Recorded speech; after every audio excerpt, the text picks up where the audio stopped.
Hello again. Back in retrospect for what should be the last time, at least for this series. We're going to start off this video with Underwater Cave. It's one of those water levels. It has, you need to collect the air mushrooms, which you probably want to do fairly strategically, like I do here at this point. I'm not sure that I always do it the best, but at that point I was thinking. Other than that, it's pretty nondescript. The only real hazards are these electro balls, which I have no idea what they're from, if they're from some other source. I think they're actually munchers, which is shown by the being switched by the P-switch. They will hurt. They're not instant death, but they will do damage if you touch them. So it's best to avoid them. Fortunately, this stage does not make it that difficult to avoid them. I mean, you can still get hit by them, as I do here, but if you're careful and moving forward reasonably cautiously, you probably won't suffer too much damage. Granted, you have an air meter, so you can't be too cautious, but actually, for the most part, you have a pretty good amount of time. And once again, we have one of those stages that is kind of on the shortish side. I certainly don't mind. It does make the lack of midpoints a little bit easier to tolerate. What is it with me in these bonus games? I seem to do that a lot, is miss just one of the tiles. Ugh. That closes the loop on the map, so we can head up to the underground castle. This place is a lot less stressful than the Magic Fortress. Believe you me. Even though I do have some problems on it. Not as bad though. So that's your target, the pipe up there. Of course, it's one of those places where you need to do a little bit of item babysitting. But you only have to do it for this screen. They introduce a new gimmick next screen. That little hidden mushroom there was kind of a surprise to me. So yeah, we have Thwomps. This is a Thwomp castle. And it's, I think you can probably guess what type of boss is going to be at Thwomp Castle. It's going to be a Thwomp boss.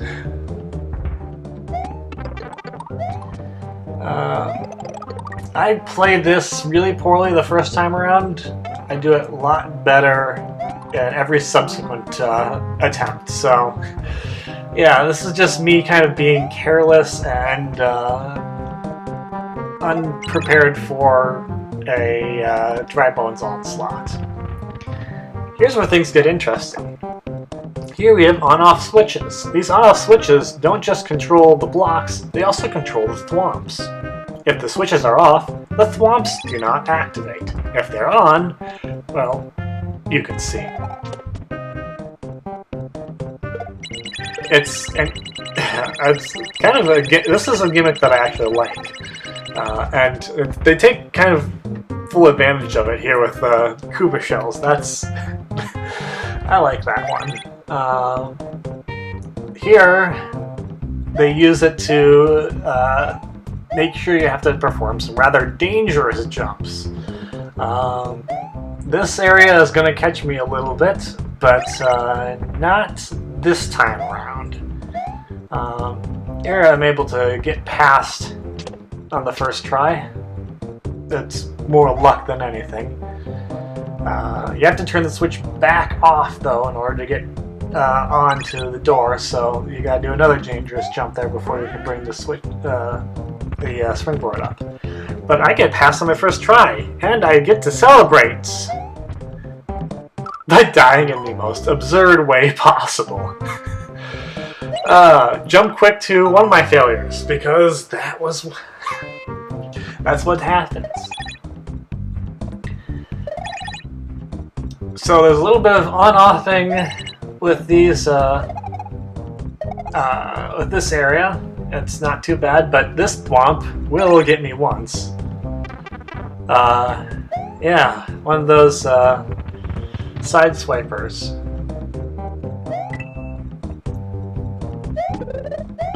We do get one power-up, which is better than the Magic Fortress was willing to provide, and it's a it's not a your typical kind of bomb-throwing heavy thwomp. It is a Bowsery heavy thwomp. You have to get down into the lava. It looks really difficult, actually,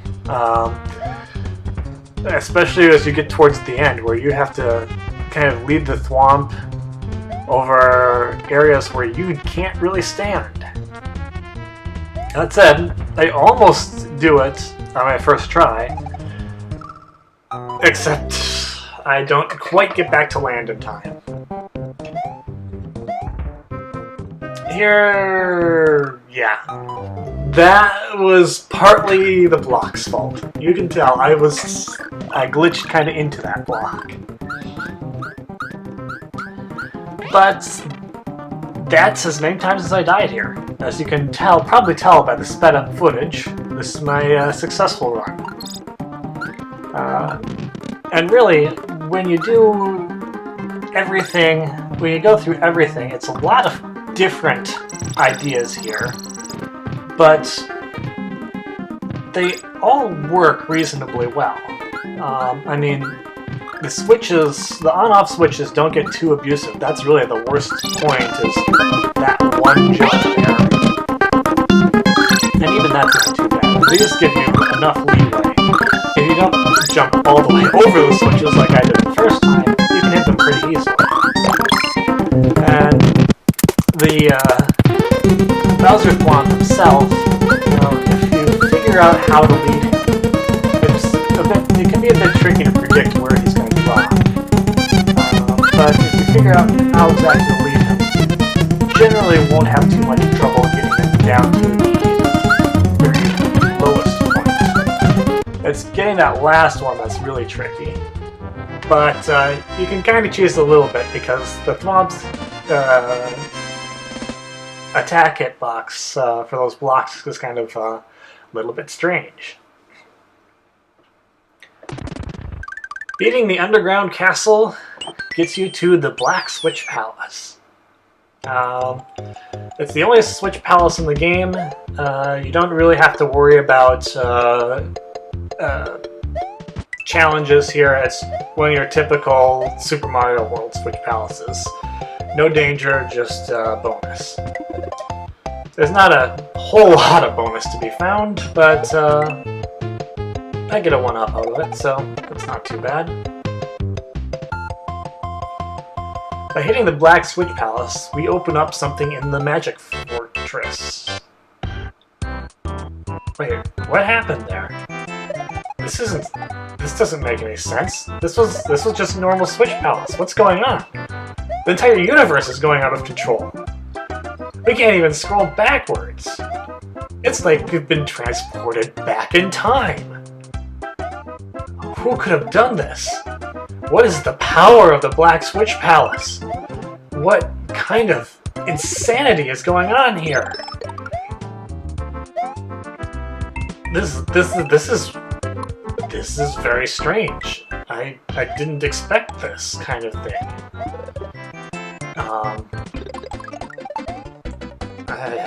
I don't know what to make of it.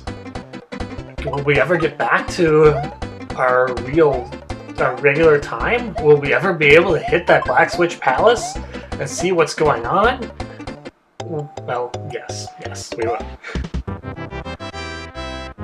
As I said, it opens up something in the Magic Fortress. You may have noticed at the screen just before you enter the boss door that there were some black outlines.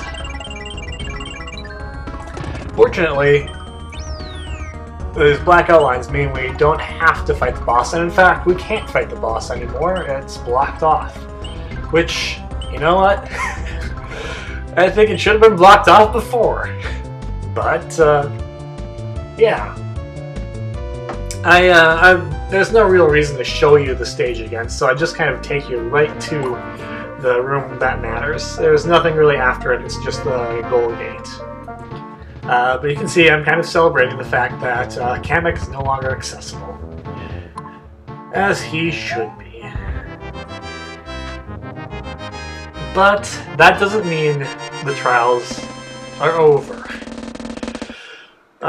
Because World Forest starts off with, well, they call it On Off Adventure. It's an adventure, alright. So, you remember the on-off switches in the Thwomp Fortress? The underground castle, whatever you call it. Well, we have more of that here, but this time things get downright abusive. Yeah, Super Koopa generators. This is quite possibly one of the worst things you can add to a stage like this. A random enemy generator that just makes things so much more difficult than they have to be. I mean, look at this kind of crap that's going on. I'm landing on Koopas without even trying to. And I'm getting hit by them all over the place. It's just, this is ludicrous. Why would you do this to someone? Super Koopa generators are pretty awful in the first place because, unlike bullet bills, they don't travel in a straight path. So you have, anything that doesn't travel in a straight path is a lot harder to predict in these games. Part 2 is the mole guiding segment. This one can get slightly tedious, but you know that's the worst of it. There's no real hazards until you actually have to ride the mole, and after that, all the switches are done.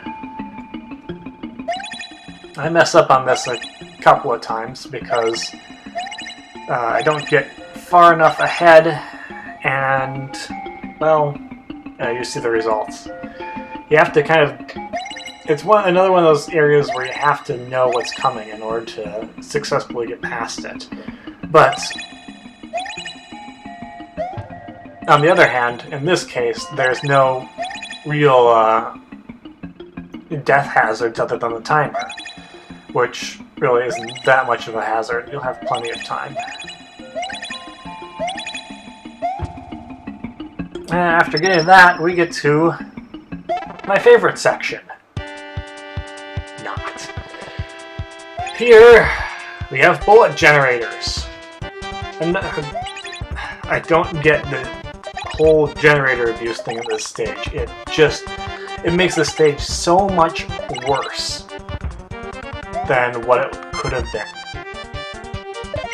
And already the overuse of the switches is pretty irritating, but if it wasn't for all the extra hazards around it, it'd be at least manageable.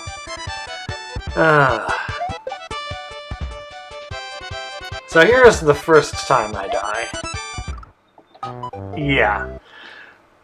But be prepared for a montage. And it's largely the generators that do it. And see, this is another one of those instances where after getting past the first screen perfectly, I proceed to die a bunch of times because I am not good at playing video games. It does get ridiculous after a while. And so does this section. That you'll be seeing more of that a little bit later. Right now, I'm just going to proceed to die a whole bunch more times on places that I've already beaten. The precision they ask for is pretty daunting on its own. But then you add in the Super Koopas, yeah, it's just painful. Yeah, in my winning first half, spoilers, there's gonna be more, I end up pretty much ditching the gimmick entirely and just using the blocks to jump, which is, as you've seen, a viable alternative, and a preferable one, because if you don't have to worry about switching the switches all the time, at least it makes it easier to concentrate on super groups. But I put a midpoint here because, and I'm glad I did, because I am going to die several more times on this section. I'm going to die, but I'm also going to have the equivalent of dying. You'll see what I mean in just a moment. That's actual dying. So what you're supposed to do is grab this springboard, bring it over here to go up and get that shell, and slip off the blocks and die. You don't actually need to do that. You can really just, probably just best the bullet bounce. But that's what I mean by equivalent of dying. You need that shell to proceed. If that shell is destroyed, good luck getting to the next part. And that's where the bullet generators are really the worst part. I can handle the switches, but the bullets, they do way more damage, and they're responsible for many more failures.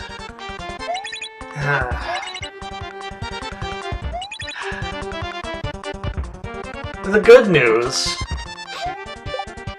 is that after this stage, things pretty much will go smoothly for the rest of the game.